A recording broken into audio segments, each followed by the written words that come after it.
Eurofute? 6 brasileiros que floparam na Europa, é esse? O Brasil é um dos países que mais revela jogadores e não à toa quase todo clube europeu tem algum brazuca se destacando, né? Mas nem toda jovem promessa brasileira consegue vingar fora de casa e por isso hoje a gente vai trazer pra vocês 6 brasileiros que floparam no futebol europeu. Pô, vai ser maior vídeo bad vibe, não? Pra começar, vamos falar de um cara que tá arrebentando, o Paulo Henrique Sampaio Filho, o Paulinho. O Paulinho surgiu em 2017 como uma joia do Vasco. Eu nunca entendi a escolha feita pra carreira dele de ir pro Bayer Leverkusen. Nunca entendi. Ele surge muito bem no Vasco, tá ligado? Surge muito bem, vai pro Bayer Leverkusen, tipo assim. Vasco da Gama e não demorou nem um pouco pra ele se destacar, né? Na sua estreia como profissional, aos 16 anos, ele precisou de 1 minuto em campo pra deixar um passe pra gol. E logo no seu terceiro jogo como Esse aí ele fez 2. Acho que foi 2-1 contra o Atlético Mineiro na Independência. um profissional na carreira, já foi titular do time carioca contra o Atlético Mineiro e meteu um doblete na vitória fora de casa. Todos os olhos então estavam no Paulinho, que se tornou naquela época o primeiro jogador nascido nos anos 2000 a meter um gol no Brasileirão. E olha que a disputa tava acirrada, tá? Na época a gente se perguntava se ia ser o Paulinho ou o Vini Júnior, né, que ia conseguir esse feito. Muita gente talvez nem lembre, mas naquela época com o Paulinho vindo do Vasco e o Vini do Flamengo, tinha essa rivalidade. Tinha. E tinha pra cá. Mano, depois o vagabundo ficou um ótimo tempão pesando. Só que também, mano, é muita engenharia de obra pronta, né? Claro, o Vinícius Júnior hoje é 476 milhões de vezes maior pro futebol do que ele, tá ligado? Tem nem comparação. Mas na época os números eram parelhos, tá ligado? Aliás, o Paulinho teve um início mais doideira. Mas o Vinícius Júnior é bem melhor que ele, é claro. Mas era uma rivalidade de torcida mesmo, né? Afinal, esses dois craquinhos aí jogaram juntos na seleção brasileira, que foi, por exemplo, campeã do Sul-Americano Sub-17. E depois de mais um tempinho de destaque em solo nacional, então, o Paulinho foi vendido ao Bayer Leverkusen em 2018 por cerca de 20 milhões de euros. E tudo parecia que ia dar certo, né? Que o cara ia vingar e tal, jogar muito, mas não foi o que aconteceu. Ele começa a sua jornada lá aos pouquinhos, ganhando uns minutinhos aqui e outros acolá, mas sem conseguir se destacar muito dentro do elenco, né? A temporada 2021 é a pior dele, porque ele perdeu ela praticamente inteira depois de um rompimento do ligamento cruzado do joelho, uma lesão seríssima, né? E aí em 21-22, a temporada em que ele mais joga, mas ainda longe do seu potencial. Pô, vou te falar, eu acho que o Paulinho ainda volta pra Europa, mano.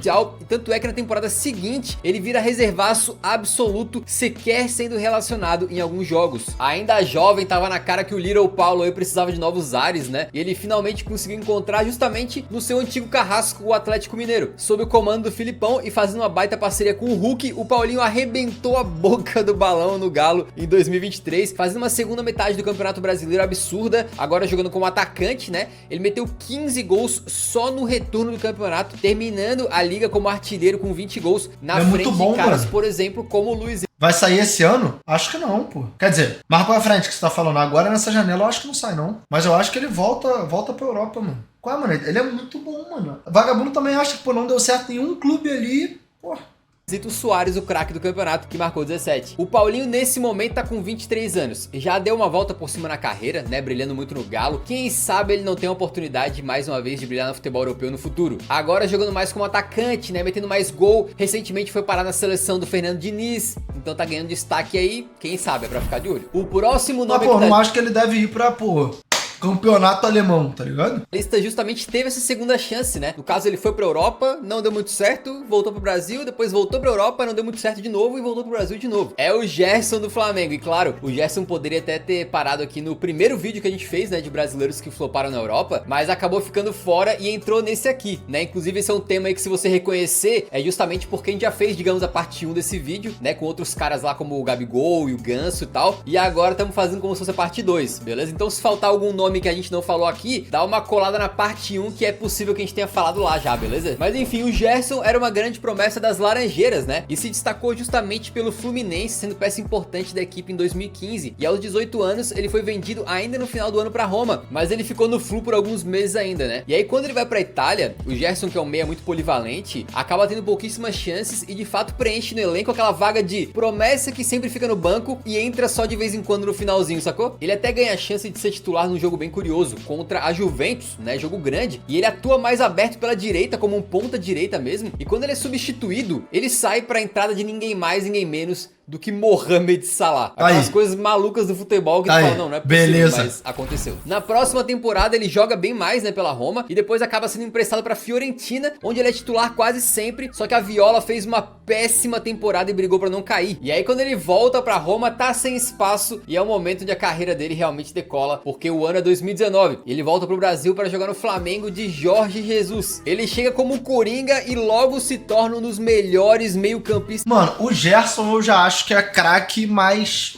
eu acho que ele é... Tipo assim, não é que ele é craque só a nível Brasil. Mas eu acho que existe um negócio também do futebol ser mais compatível, tá ligado? O estilo de jogo, eu não tô falando de nível, tô falando de estilo. O estilo de jogo dele eu acho que é mais pro Brasil, tá ligado? Do país naquele time incrível que venceu o Libertadores e o Campeonato Brasileiro. Aí depois de alguns anos brilhando, né, e ainda jovem, ele tenta então a sua segunda jornada pelo futebol europeu, quando aceita se transferir pro Olympique de Marselha em 2021, que era treinado pelo Jorge Sampaoli. E aí parecia que, pô, agora vai, né? Ele se tornou titular absoluto da equipe, inclusive tendo bons números de gols e passes pra gol, né? E o seu coringuês foi testado, já que ele jogou de tudo quanto é posição. Parece que o Sampaoli girava uma roleta assim e a posição que caísse era que o Gerson ia jogar naquele dia, né? Só que dessa vez o Gerson não tava mal não, tava jogando bem, porém a diretoria do Olympique de Marselha não deu los refuerzos que o Sampaoli pediu. Aí o Sampaoli falou, que? Sim, mis refuerzos? No!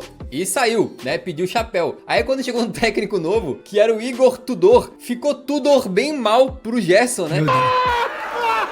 Meu Deus. Que perdeu espaço no Marselha e aí voltou pro Flamengo no começo de 2023. E essa segunda passagem dele pelo Flamengo acabou sendo marcada por algumas controvérsias, né? Ele é titular, mas sem ter o brilho que foi visto na primeira passagem dele pelo Flamengo. Pô, mas deve ser desanimador, tá ligado? Pô, tu vai pra Europa, aí não se dá muito bem, volta pro Brasil, pô, melhora, tá ligado? Pô, ganha uma importância pro futebol muito maior.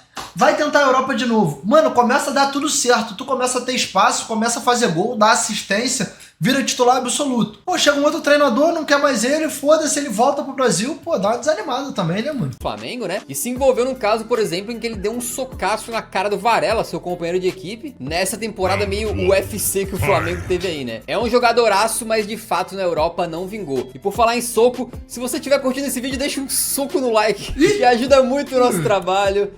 Você já viram essas paradas, né? Ah, dá uma voadeira no like, dá um soco no like, lambe o botão de like, você já viu? Que isso, cara? Enfim, chegou minha vez, dá um soco no like.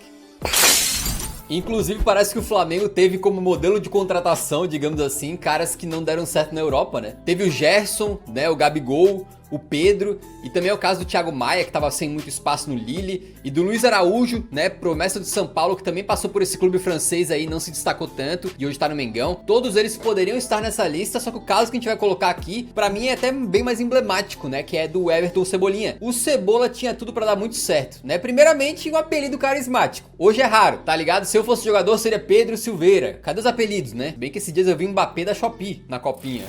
Mas enfim, além do apelido... Se esse moleque vira profissional, não tem como o nome dele ser Mbappé da Shopee. Porra. O charmoso, né? O Everton Cebolinha também tinha uma grande estrela desde o começo, né? Grande promessa do Grêmio ali. Ele se destacou bastante no tricolor gaúcho como um dos melhores pontas do Brasil, só que depois teve uma missão duríssima pela frente, porque o Brasil estava sediando a Copa América de 2019 e depois de várias edições com a gente tendo campanhas vergonhosas, o principal craque da equipe, o Neymar, foi cortado dessa competição com uma lesão no tornozelo e coube ao Cebolinha ser o substituto da ponta esquerda. O Little Onion entra no primeiro jogo marcando um gol, daí ele assume a titularidade e se torna o craque da seleção na conquista da Copa América, sendo eleito aquela final contra o Peru, né? Teve gol de pênalti do Richarlison também, se eu não me engano. Melhor jogador da final e acabando o torneio como artilheiro, simplesmente. O cara fez por merecer uma grande transferência, né? E aí em 2020 ele vai jogar no Benfica, justamente comandado pelo Jorge Jesus. E até faz uma boa temporada, mas longe de ser aquele Cebola que a gente imaginava, né? Cebola? Também tem tretas ali com o Jorge Jesus, supostamente por estar jogando fora de posição e tal. Aí no ano seguinte ele não consegue dar aquele passo à frente, subir de produção, né? Virar um destaque da equipe, nem nada. E acabou encerrando então a sua passagem pela Europa de maneira prematura, retornando pro Flamengo no ano de 2022. No Mengão malvadão ele não tava conseguindo encantar, né? Vinha sendo muito criticado pelos torcedores, até que a chegada de Tite mudou um pouco as coisas pro Cebola. Ele melhorou bastante e se tornou importante pra equipe nas mãos do mesmo treinador que tinha feito ele brilhar lá na Copa América pelo Brasil, né? né? E o próprio Cebolinha falou sobre isso. É um cara que tem me passado confiança desde o início. Procura me deixar tranquilo pra fazer aquilo que eu sei fazer de melhor. Do Benfica de volta pro Brasil também é a trajetória do zagueirão Lucas Veríssimo. Ele que é cria das categorias de base do Peixe, né? E foi uma baita de uma muralha jogando lá pelo Santos, não deixando passar absolutamente nada e assim ajudou até a equipe chegar a uma final de Libertadores contra o Palmeiras. Logo depois ele foi contratado pelo Benfica e lá não demorou pra se tornar titular das águias, aquela rocha que o santista já conhece bem, né? E em determinado momento chegou até a ser eleito, por exemplo, o defensor do mês no Campeonato Português. Jogando bem na Europa, ele começa a ser chamado então pra seleção brasileira e tinha tudo pra ser um futuro titular da amarelinha. Poderia de repente estar na equipe que foi pra Copa de 2022, né? E quem sabe até não virar uma daquelas vendas absurdas que o Benfica faz pra outro time gigante da Europa. Então tava tudo magnífico, né? Cadê o flop? O que deu errado? Né? A questão do Lucas Veríssimo não foi campo e bola, foi lesão. Ele teve a famosa ruptura no ligamento cruzado do joelho, aquela lesão terrível, né? Uma das piores que o jogador pode ter, e ficou de fora então do... Adivinha a lesão que o babaca do Renato teve? Restante da temporada 21-22. Ele só voltou a jogar pelo time principal depois de um ano parado. E se ele quase não tinha jogado em 21-22 por causa da lesão, em 22-23 ele acumulou menos de 10 minutos em campo na Liga Portugal, ou seja, claramente não estava nos planos, né, do clube. E assim acabou sendo emprestado pro Corinthians, que anunciou no final de 2023 a compra do zagueiro em definitivo. O Veríssimo já tinha ido um pouquinho mais tarde pra Europa, né, já com 25 anos, não era tão novinho assim, e agora ele tá com 28 e uma lesão séria no joelho no seu histórico, né, então é difícil a gente imaginar que ele vai voltar a ter uma chance por lá, o que é uma pena, mas de qualquer maneira... Pô, mas eu acho que, tipo assim, ele voltando ou não a ter chance por lá, aqui eu acho que ele vai jogar bem pra caralho ainda. O Veríssimo é um zagueiraço e tem tudo pra brilhar muito aí em solo nacional. Criptomoeda, skate e cubo mágico, o próximo nome dessa lista é um dos personagens mais legais dos últimos anos no futebol brasileiro, mas que na Europa... Tô respondendo a patroa, tá, gente? Eu tô escutando. Choque de realidade e deu uma flopada legal, que é o Gustavo Scarpa. O Scarpinha é mais uma das muitas promessas do Fluminense e foi lá mesmo onde ele se destacou, sendo um cara que mesmo jovem já foi capitão da equipe e tinha aquela batida na bola diferenciada, aquele cara que era especialista em bola parada, que anda muitas vezes em falta no futebol brasileiro, né?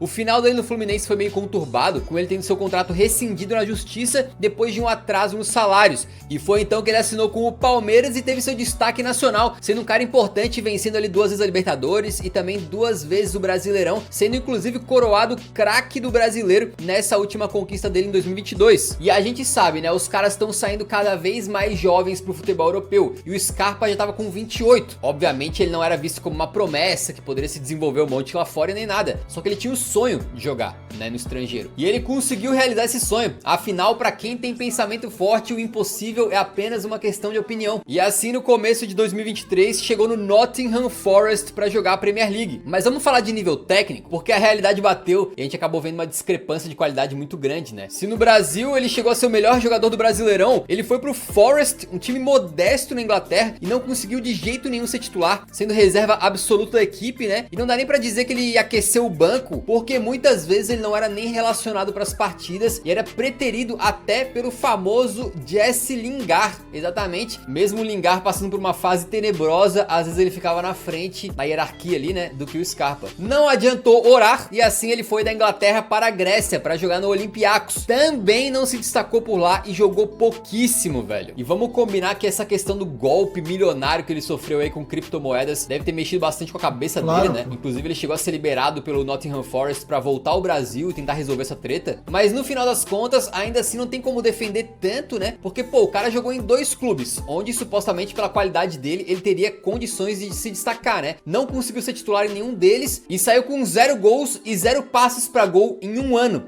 Pô, aí é complicado, né? Mas, cara, pelo menos ele realizou o sonho dele, né? Ele tentou. Ele não vai se aposentar com aquela decepção ou com aquele arrependimento de não ter ido. E de qualquer maneira, agora ele voltou pro Atlético Mineiro pra disputar o ano de 2024 vai jogar pra caralho pelo Galo. Então agora é torcer por novos dias de glória pro Scarpa. E a gente finaliza a lista com um nome um pouco diferente dos demais, né? Enquanto os outros aqui já voltaram pro Brasil com diferentes graus de sucesso nesse retorno, né? O próximo é o Reinier, que flopou na Europa, mas continua por lá e ainda pode dar a volta por cima. Cria do Ninho, o Reinier era visto como uma das principais promessas do Flamengo dos últimos tempos. E estamos falando de uma geração geração com Paquetá, Vini Júnior e tal, então não era pouca coisa, né? Ele começou a aparecer justamente naquela campanha de 2019, ainda como reserva, mas já mostrando qualidade com seus golzinhos ali com apenas 17 anos de idade. Chegou a ser chamado pela BBC de próximo Kaká. E aí ele seguiu os passos de Rodrigo e Vini Júnior e assinou com o Real Madrid no ano seguinte. E ó, com um contrato de 6 anos, o que significava que o Real Madrid tinha realmente confiança nesse garoto. Mas o desenvolvimento dele acabou não sendo o mesmo dos outros brasileiros, né? Enquanto o Vini e o Rodrigo passaram um tempinho ali no Castilha, né, que é o Real Madrid B, pra ganhar um pouco de experiência, de repente aprender o idioma e passaram aí a ser integrados no time principal gradualmente até virarem os craques que são hoje, o Reinier teve uma trajetória diferente. Ele foi emprestado pro Borussia Dortmund e ainda por cima num contrato de 2 anos. Então esse tempo de adaptação, digamos assim, ele acabou não tendo e foi jogado diretamente lá no elenco principal de um clube grande, o que pode ser muito positivo. Tem jogadores que nesse cenário acabam se destacando, foi o caso do Sancho no Borussia Dortmund, por exemplo, mas no caso do Reinier, ele acabou tendo pouquíssimos minutos. Entrava ali no finalzinho de vez em quando e aos poucos parece que ele foi caindo no esquecimento, né? Muita gente nem lembrava que ele tava lá emprestado, era aquele tipo, pô, que fim deu no Reinier, né? Ah, tá lá no Dortmund, mas ninguém lembra, sacou? Ainda muito jovem ele retorna pra Espanha, né? E é emprestado pro Girona e pô, uma mudança de áreas assim faz diferença às vezes pro jogador, né? Lembra do Coutinho, por exemplo? Na Inter de Milão não rolou, mas ele foi deslanchado justamente no Espanhol. E aí ele começa ganhando seus minutinhos, mas algumas lesões acabaram prejudicando o garoto, né? E o andamento dele na temporada não foi muito bom, com o Reinier no final das contas sendo em geral reserva da equipe e participando bem pouco de gols. E aí assim, pô, Real Madrid, Borussia Dortmund, Girona, não dá pra dizer que agora em 2023-24 ele não caiu mais uma, né? Porque ele foi pro Frosinone por empréstimo. É um time pequeno que disputa a parte de baixo da tabela do Italianão e lá mesmo tendo conseguido engrenar uma sequenciazinha, ele voltou a se machucar e tá longe de ser um destaque, né? Já passamos de metade da temporada e no momento da gravação desse vídeo, o Reinier atuou em apenas 8 jogos e nenhum jogo por completo, né? Então realmente as coisas não estão parecendo tão boas no momento. É muito verdade que ele tem apenas 21 anos e apesar do título desse vídeo ter alguma coisa ali de jogadores que floparam ou algo do tipo, é cedo pra gente cravar que ele flopou. Ele tem chances aí, obviamente, de dar a volta por cima na carreira e ainda tem contrato com o Real Madrid.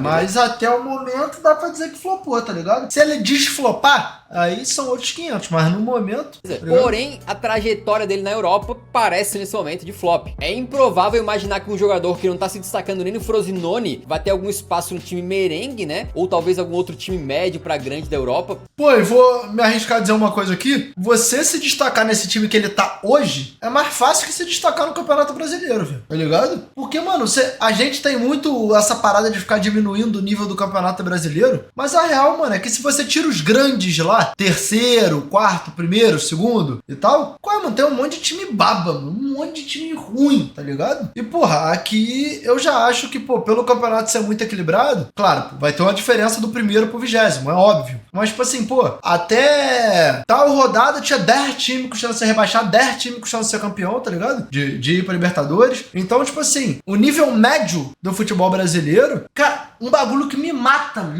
falar assim, pô, o futebol brasileiro, o futebol nacional do Brasil, tá muito atrás do futebol europeu. Você tá pegando aí 2, 3 ligas pra falar de um continente inteiro e falar que o futebol brasileiro tá atrás? Se você for pegar todas as ligas do continente europeu, o Brasil é melhor que a maioria, mano. Pô, o pessoal tem uma tara por ficar diminuindo o tempo todo o Brasil, que não entra na minha cabeça, tá ligado? Dificilmente vai acontecer. Pra ajudar a mostrar como a fase dele é complicada, o Transfer Market lá já chegou a avaliar o Reinier em 25 milhões de euros e hoje o valor dele despencou pra cerca de 4. O mais provável é que depois que acabar essa temporada ele seja novamente emprestado ou vendido pra alguém e até é bem possível que volte pro Brasil de repente, onde a adaptação seria mais fácil se ele pudesse jogar bem de novo. O Reinier é a principal incógnita dessa lista, né? E ele tem todas as condições aí pelo talento, pela idade dele de desflopar, digamos assim, e realmente reavivar a carreira. Melhor em que critério o Campeonato Brasileiro? Competitividade, qualidade técnica é melhor que muito país da Europa, assim, mas muito país.